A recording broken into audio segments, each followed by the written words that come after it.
நேற்று உதயநிதி அவர்களுடைய பிறந்த தினம். அதுல வந்து கமலஹாசன் அவர்கள் கலந்துகிட்டு பேசுறாரு. அப்பொழுது கண்ணை மூடிட்டு பார்க்கும்போது கமலஹாசன் பேசுறாரா இல்ல திமுக தொண்டன் யாராவது பேசிட்டு இருக்காங்களா அப்படின்ற அளவுக்கு டஃப் கொடுக்குற அளவுக்கு வந்து பேசிட்டு இருக்காரு. சோ இருட்டை பார்த்து பயப்பட வேண்டாம், உதயம் வரும், உதயநிதியும் வருவார், அவருக்கான பாராட்டு விழா நம்ம நடத்துவோம், அப்பொழுது இந்த அரங்கெல்லாம் பத்தாது அப்படின்னு சொல்லிட்டு லிட்டரலா ஒரு திமுக எப்படி பேசுவாரோ அதை தாண்டி வந்து கமலஹாசன் அவர்கள் ஸ்கோர் பண்ணிட்டு இருக்காரு அந்த மேடையில. சோ எப்படி பாக்குறீங்க? தமிழ் மக்களும் அரசியல நம்ம கேர்ஃபுல்லா இருக்கும்.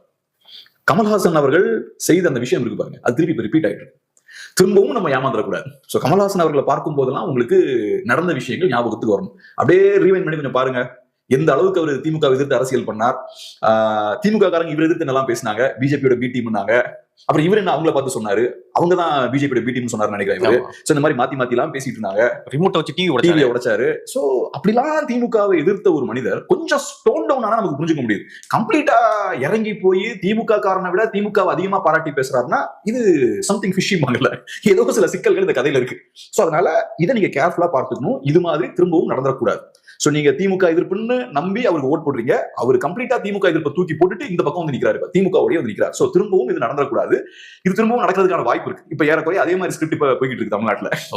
கமல் இப்ப பண்ண வேலையை விஜய்ன்ற ஒருத்தர் பண்ணிட்டு இருக்காரு, திரும்பவும் நம்ம ஏமாந்துடக்கூடாது. சோ அந்த புரிதல் வேணும், அது ரொம்ப அவசியம்.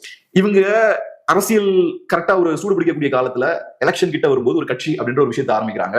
அந்த கட்சி ஒரு இண்டிவிஜுவல் தான், சொல்றதாங்க அவ்வளவுதான். டிவிகேவுக்கும் அதேதான், கட்சிக்குள்ள ஒரு ஸ்ட்ரக்சர் இருக்கணும், கட்சி தொண்டர்களை சார்ந்திருக்கணும், தலைவர்களை சார்ந்திருக்கணும், அப்படிலாம் இருக்கும்போது அவங்க கிட்ட பவர் இருக்கும்.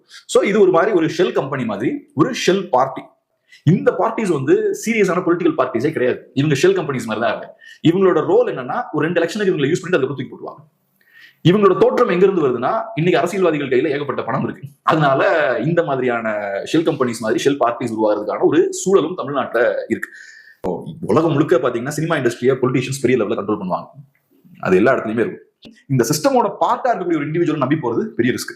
ஏன்னா அவங்க இந்த சிஸ்டமோட பார்ட் அண்ட் பார்சல். கமலஹாசன் அவர்கள் 50 இயர்ஸ் அவர் இந்த சிஸ்டம்ல டிராவல் பண்ணிருக்காரு, 50ல கூட டிராவல் பண்ணிருக்காரு. அப்படி இருக்கும்போது திடீர்னு ஒரு நாள் ஒன் ஃபைன் மார்னிங் இதெல்லாம் நான் மாத்தணும் உங்களுக்கு அந்த எண்ணம் வர.